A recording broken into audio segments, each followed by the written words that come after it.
Hello, magandang umaga sa lahat guys, magandang buhay.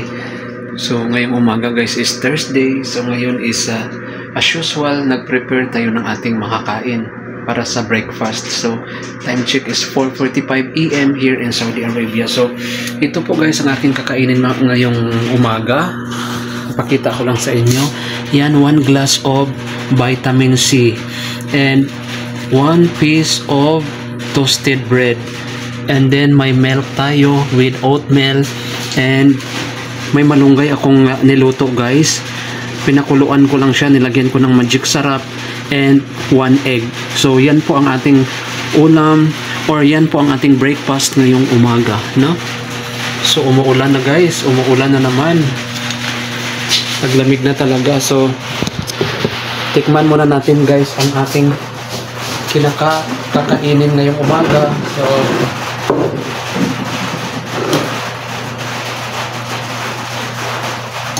wow, napakasarap.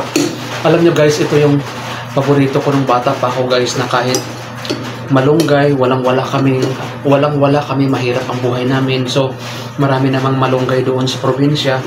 So ito yung niluluto ng nanay ko, nilalagyan niya lang ng itlog na native itlog or Bisaya na itlog. So kasi guys, mahirap naman talaga ang buhay namin dati. So okay lang yon sa anong pangalan nito, yung sa pag-sacrifice.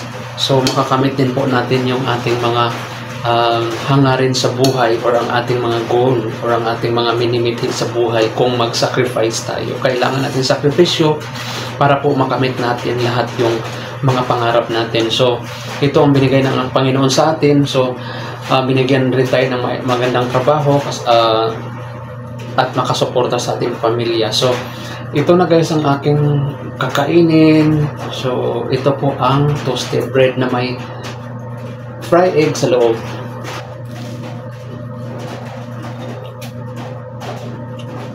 Ang sarap.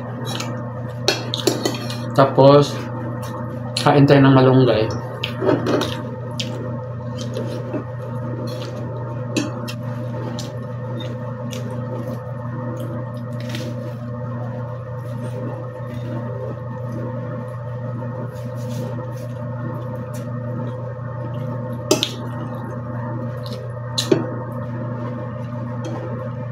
By the way guys, umiinom pala ako ng vitamin C kasi nung nakaraang mga buwan, ang tagal ng sipon ko pabalik-balik. So naisipan ko magbili ng vitamin C sa advice ni Ma'am Gima D. Garcia from Hong Kong. Sabi niya, sir, bili ka ng vitamin C kasi maganda sa katawan. So ito yan guys, araw-araw tuwing umaga umiinom tayo ng vitamin C.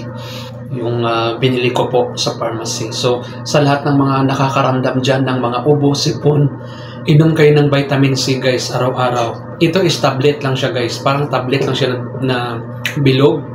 Tapos tutunawin lang po, maglagay lang po kayo ng tubig sa glass and then ilagay niyo yung tablet na vitamin C. So napakaganda rin sa katawan. So kaya nga nawala na po ang ating sipon, hindi na po ako napupunga sa gabi. So yan lang guys ang aking konting vlog. Sana nandyan kayo sa mabuting kalagayan and maraming salamat for watching my videos. Bye bye and God bless us all.